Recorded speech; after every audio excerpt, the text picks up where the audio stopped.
Fairly OddParents was around for a long while, even when it should have ended. And when a show gets that long, it'll start to feel stale if you keep doing the same thing. I don't care what show you are, zero changes to the normal established formula will be noticeable. It's why shows like The Simpsons and Family Guy fell off a cliff at a certain point, though both of those shows have been way better in recent seasons, I'll be fair. But all of the best ideas with the main characters had to have been done already, and even if the showrunners still believed in the show, they would admit that they need to switch things up in some way, shape, or form. Also, this is more of a problem with episodic shows. There are absolutely shows that are long and are still good because the arcs and overarching storyline are that interesting or expansive. I'm sure people thought of One Piece immediately, but even if on a micro scale things got repetitive, there's the big story to fall back on. All this to say that Fairly OddParents was no exception, as there was 3 specific times where the show threw a monkey wrench into the formula by adding new characters. That was with Poof, Cosmo and Wanda's child, Sparky the pet magic dog, and Chloe, the new guy kid that's sharing Cosmo and Wanda with Timmy. All of them received varying reception, mostly bad, but it did change things up at the very least. In this video, I'm looking at the 3 characters and trying to figure out who ended up being the worst addition to the show. I'm sure you have your opinions on who it is, so let's see if you're right. My very unscientific method is as follows. I'm watching 3 episodes for each of the 3 characters, their debut episode, their best episode that stars them, and the worst episode that stars them. First impressions are everything, and I think that they should be judged by their best and their worst. I feel like that paints a better picture of the characters. For something as objective as the best and the worst, I'll just use the IMDb ratings. If you disagree with the episodes I pick, I don't know, tell me what you think it is, and get mad at the people who reviewed it on IMDb. In the case of Sparky and Chloe, their debut episode also happens to be their worst reviewed episode, which doesn't inspire confidence, but I'll pick the next worst one. With all that sorted, it's time to get started. But first, thank you for watching, and if you like these longer videos, like this video and share it around. I'll do more of them if people want to see them. First up is Poof, who I think we could all agree is not going to be the worst addition, but I do want to talk about him because while he was the best addition to the show and shined the most in the new Wish where he was Perry, he still had flaws. Poof is unique from the other 2 in the sense that his debut episode was the one that really starred him. He was a plot item more than anything, which is the biggest problem I used to have with Poof. Because he was a baby, there wasn't much they could actually do with him that we haven't seen before. Think about it, a lot of the earlier plots with Poof were either things happening to Poof or some sort of chaos because Poof can't control his magic. He's really similar to other characters, like off the top of my head, there's Jack in the Incredibles and Franklin Richards, the son of Sue Storm, Mr. Fantastic. A really random one that's very similar to Poof is Baby Wyatt from Charmed. I've been watching it recently and I'm surprised by how similar the characters are, at least concept-wise. If you know, you know. Where my Charmed heads at? No one? No? It's fine. Anyway, the episode is pretty simple. Timmy wishes Cosmo and Wanda had a kid because they were getting a little baby crazy. It turns out that male fairies are the ones that give birth to the children, and it's something that's always been a thing apparently. The implications are a lot to take in. The first question that comes to mind is, does this mean that Wanda's dad is the one who birthed her? I'm surprised fairy society isn't different and more matriarchal. Yeah, I'm saying Jorge should be a woman. But once everyone finds out about Poof, a free-for-all breaks out to get Poof as he has the capacity to be the most powerful fairy in the world. I don't know how it works, but it does mean Cosmo is the second strongest fairy, which is probably why Anti-Cosmo is such a villain. Ultimately, the episode was largely a setup for the potential of Poof. We know what Poof is capable of, and it all depends on how he's raised. Immediately, that gets people like Kid Me wondering how Poof will turn out in the future being raised with Timmy by Cosmo and Wanda. They're good fairies and Timmy is a good kid, but Cosmo and Timmy are chaos incarnate, and who knows what a baby can learn from them. Poof also gave us the promise of the anti-fairies and the pixies as bigger villains against fairies. We see that all groups want Poof for their own reasons thanks to Timmy spilling the beans, and that's a promise of an interesting road the show could have taken. The villains are magical and we could have seen more of the magic side of the world. It can't just be those 3 factions that want Poof, so imagine all the things that could have been introduced. And that's part of why Poof's debut sort of works. It holds a lot of potential for the future of the show. And Poof is so adorable. Look at that smile, he definitely will be a menace at some point. And if you're wondering if that potential was realized, no, not at all. Maybe a new wish, a little, not really. For the best episode of Poof, we have Super Poof, which plays with that potential I talked about, framing Poof in a light that looks a lot like Superman, only instead of the Kents, it's the Turners, and I don't nearly have enough time in the day to point out the obvious and explain why that is such a bad thing. They're bouncing Poof like a basketball, and that's the literal first thing they do. They think he's an alien baby, so it's not like they thought he was a ball. They also imply that they bounced Timmy like that when he was a baby, but it's fine, he's fine. The Turners genuinely fall in love with Poof, and it's so strong that Timmy can't wish Poof back to Cosmo and Wanda. At least they treat Poof better than Timmy, which is a low bar, but they are doing their best this time. Side note, Timmy's dad was giving me real Homelander vibes here, and I shudder to think what he would do to Dinkelberg if he had powers. Timmy has to make his parents fall out of love with Poof, which is a lot harder than he probably thought, and he looks horrific trying to do it. Eventually, Timmy succeeds by making the Turners believe that Poof's mom was looking for him, breaking the Turners' hearts. At least they have a sort of nice moment with Timmy after it. I wish the episode played more into the Superman similarities and we had some crime fighting. That could have been fun, but for what it is, it shows how lovable Poof is. For his worst episode, we have Fairly OddParent, where Poof becomes Mrs. Crocker's Fairly Godparent. Godson?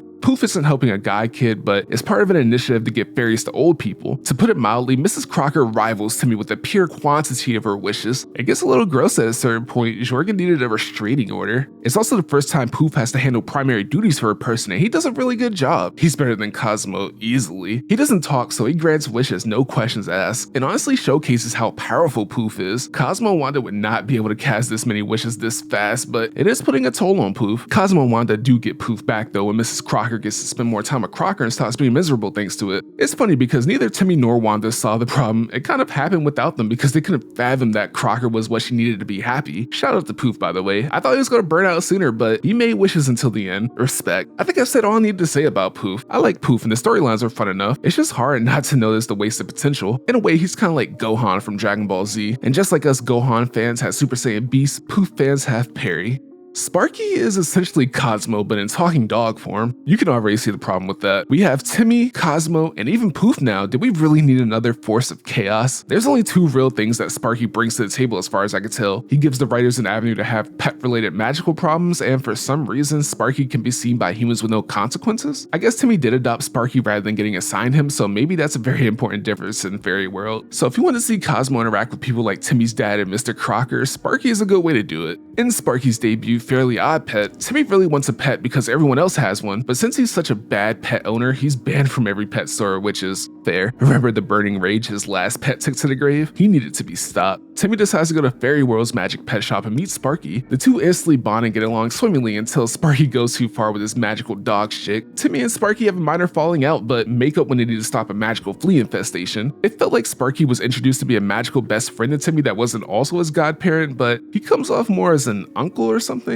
Plus, Cosmo already felt like Timmy's magical best friend since they're close to maturity. And for the second time now, the best episode is a superhero related one. Remember how I said Sparky is a good vessel for doing a Cosmo Mr. Turner storyline? The episode Hero Hound is the start of their relationship, even if they don't actually interact much here. Sparky gets sad that he isn't heroic, and in his funk, he reveals that he could talk to Mr. Turner, who thinks he's Dr. Dolittle and can talk to animals. Timmy wishes that he's put in a situation where Sparky could save him and feel like a hero. Sparky sucks at it, and Timmy's going through it. At least Sparky looks like a hero, which lands him on Mr. Turner's show, who really ran away with the whole talking to animals thing. Sparky did find out because Cosmo's an idiot and leaves right when he's actually needed. I hate repeating myself, but this is another episode where it feels like you could replace Sparky with Cosmo and not much would change. It does take advantage of Sparky being able to be seen by humans, so that's something. If this episode did anything, it showed how good Timmy's dad could be in the right doses. They started using him way too much later, but he was funny here. Sparky's lowest rated episode is a love episode because you know how love can get people acting out of character. Imagine how bad Sparky can get. Plus, love is always the easy way to have magic not work. In the episode Love at First Bark, Sparky falls in love with Dinkelberg's dog, and when Mr. Turner finds out, he is livid, absolutely disgusted. He forbids Sparky from seeing Peaches, and it's serious business. Timmy wishes that his dad likes Peaches as much as Sparky does, and it goes exactly where you think it does. Mr. Turner falls in love with Dinkelberg's dog and competes with Sparky over her affection. Seriously, the rest of the episode is the two having a pissing contest over who could win a dog's heart. I don't know what you want me to say. No one's raising as much as an eyebrow at this, and it further confirms that Dimsdale's in the Looney Tunes world. Peaches finds someone else, allowing the two to move on, and thankfully brings the episode to a close. Just like with Sparky's best episode, Mr. Turner is the best part of the episode, which is the typical story for Sparky. For better or for worse, Sparky thrives off of his interaction with others. He's a joke machine, and most of them are dog related. I also think the writers got the wrong idea from Sparky. He made Mr. Turner look so good that they were spamming him by the end of the show.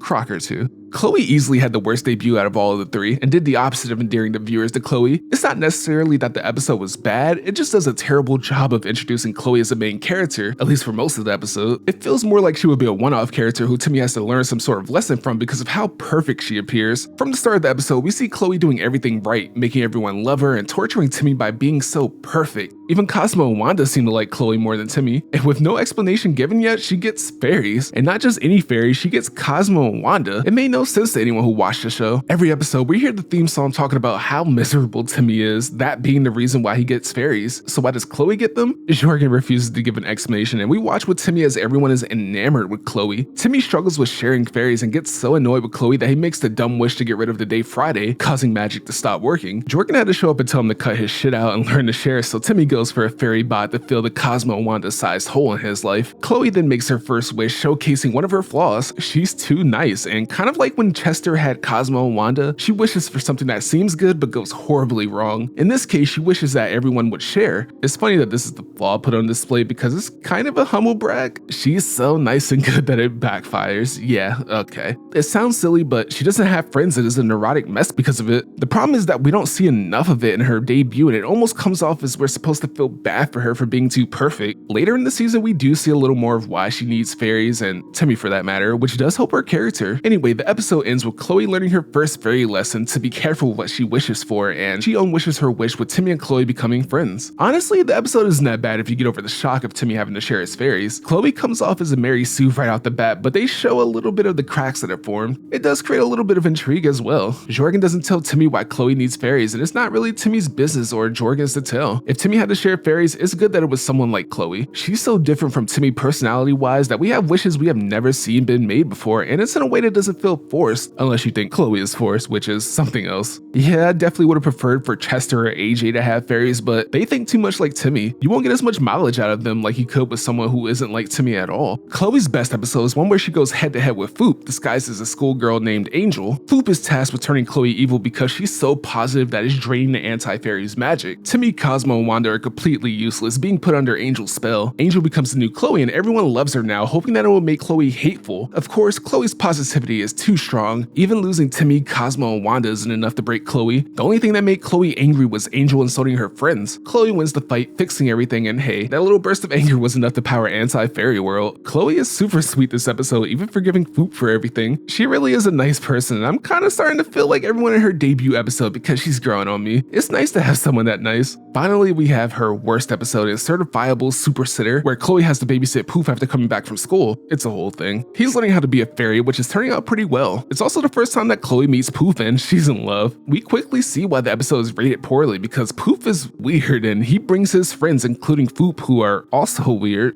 Poof has a Bumblebee thing going on, so he talks with a bunch of different voices and only says movie lines, which can get grating. It makes it feel like no one's supposed to understand him, but they do. This episode ends up feeling random and not in a good way. Chloe goes overboard trying to be the best babysitter the world has seen and gets a lot of pushback from the kids and Mr. Turner. It starts to work out, but Chloe being a babysitter means she's stepping on Vicky's toes, and we can't have that. It's an all-out war, and thanks to Chloe gaining the favor of the kids, they stop Vicky. Literally everyone around Chloe is flanderized to hell and back in this episode. It honestly makes her a little better in comparison. Chloe ended up feeling like a character from the earlier seasons, whereas everyone else is in season 10 mode, especially Mr. Turner. Oh my god, what did they do to you? These 3 episodes truly paint a picture of why Chloe failed. She's a good character and had a lot of potential like Poof did. The problem is that the show was on its way out by the time Chloe showed up, and one character wasn't going to save the show at that point. It was too far gone. Chloe couldn't ruin something that was already in ruins. And I think it's pretty clear who I think was the addition that ruined the show. It's Sparky. If you watched the whole video, first of all, thank you, and you knew that's where I was going. He was a way for the show to get extremely lazy with his storytelling, opting for way more jokes, which caused the show to spiral to an almost unrecognizable state. His character was phased out by season 10, but his presence was still felt in the worst way. I would even argue that the death spiral caused by Sparky is the reason Chloe is so hated, because by the time she was a character, it felt like the show couldn't even string together 2 good episodes. And that's not even mentioning people were probably so sick of change at this point, and honestly, I don't think people were really watching at this time and only came in to hate watch the Chloe debut and kind of just gave her all the blame. Let's wrap this up before I look like a crazy Chloe defender. And yeah, that's about all I have to say for this video. We've all been here long enough, and I'm sure you're sick of me by now, but if you did make it this far, seriously, thank you. It means a lot. I'm on my grind and have a lot of ideas for longer videos. As long as people want to see it, I'll keep making longer videos on top of the shorts we put out every day. Let us know. And before you go changing your established formula, have a good day.